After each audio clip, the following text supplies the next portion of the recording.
तो पूर्व विधायकों की पेंशन को लेकर जहां विधानसभा अध्यक्ष ज्ञानचंद गुप्ता ने कहा कि इस विषय पर गंभीरता से विचार किया जा रहा है, उन्होंने आम आदमी पार्टी पर भी निशाना साधा।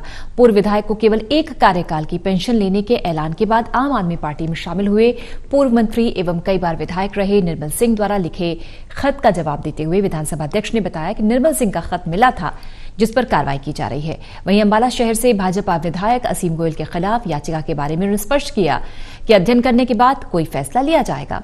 उन्होंने ये भी कहा कि नए हरियाणा विधान भवन निर्माण के लिए जमीन लेने के लिए पूरे प्रयास किए जा रहे हैं। इस बारे में खास बातचीत की हमारे सहयोगी अनिल कुमार ने विधानसभा अध्यक्ष ज्ञानचंद गुप्ता से।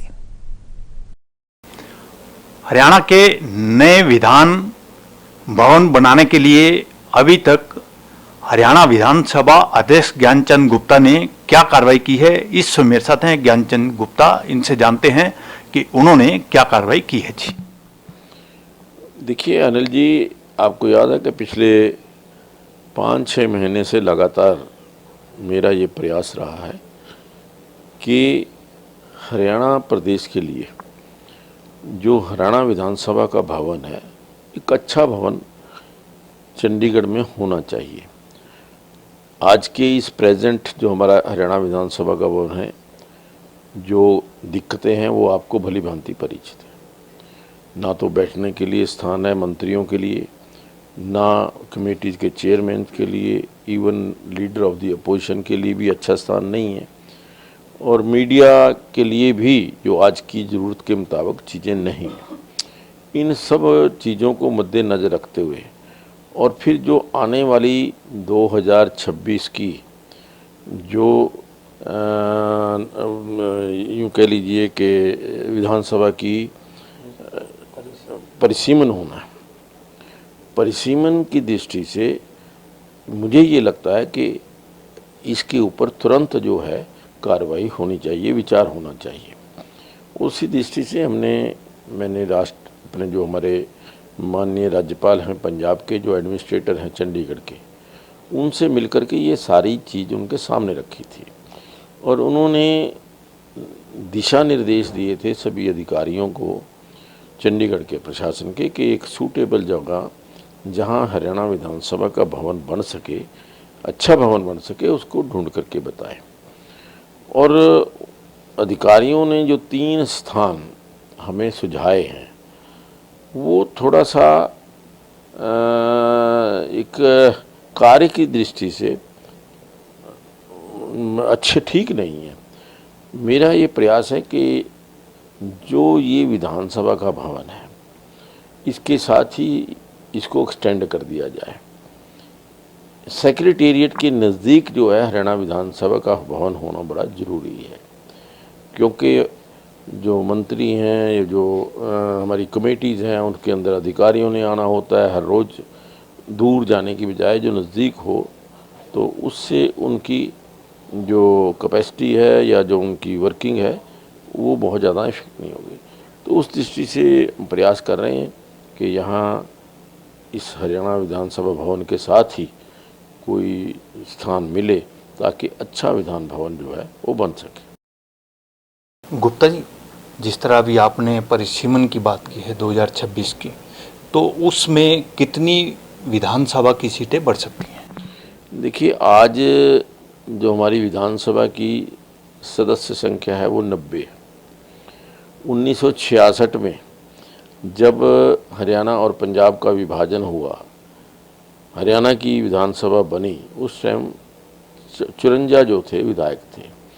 दोबारा परिसीमन हुआ, वो बढ़ करके 70 हो गए, फिर दोबारा परिसीमन हुआ, फिर वो बढ़ करके 90 हो गए। लेकिन आज की परिस्थिति में अगर 2026 के अंदर परिसीमन दोबारा होता है, जो होने वाला है निश्चित तौर पर, तो हमारे जो विधानसभा की सीटें हैं वो लगभग 125 होने वाली हैं।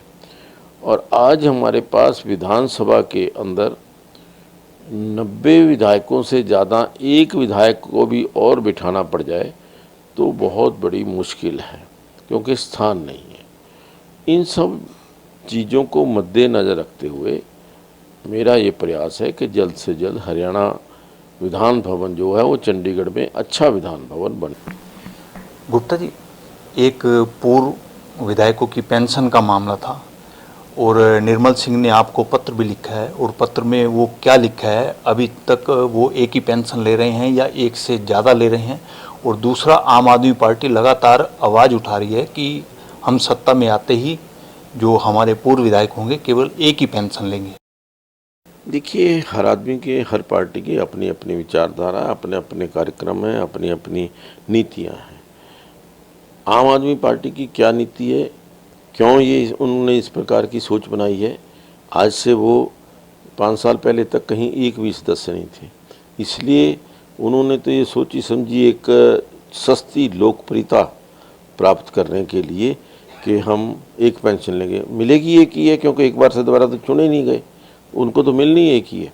लेकिन विषय के ऊपर सरकार गंभीरता से विचार कर रही है।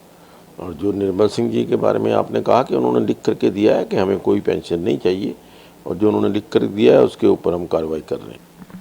गुप्ता जी, एक हरियाणा विधानसभा के पूर्व अवर सचिव ने आपको याचिका दी है, उस याचिका में क्या मांग की है और आपने क्या कार्रवाई की है उस पर?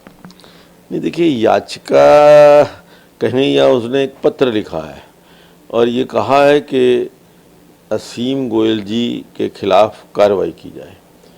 वो मैंने लेटर अभी देखा नहीं है, उसके ऊपर विचार करेंगे।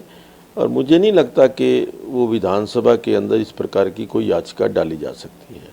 अगर कानून के खिलाफ कोई कार्रवाई है, वो उसके लिए कोर्ट है। विधानसभा के अंदर इस प्रकार की जो याचिकाएं हैं, ये पत्र हैं, इसके ऊपर विचार करना मुझे संभव नहीं लगता। फिर भी मैं पढ़ करके उसके ऊपर कोई निर्णय लेंगे। ये थे मेरे साथ हरियाणा विधानसभा अध्यक्ष ज्ञानचंद गुप्ता। इन्होंने बताया कि नए विधानसभा भवन बनाने के लिए वो पूरा प्रयास कर रहे हैं। इसके साथ साथ इन्होंने ये भी बताया कि असीम गोयल के खिलाफ एक याचिका दायर की गई है, उस पर विचार करने के बाद ही कोई फैसला लिया जाएगा। Anil Kumar, total news, Chandigarh.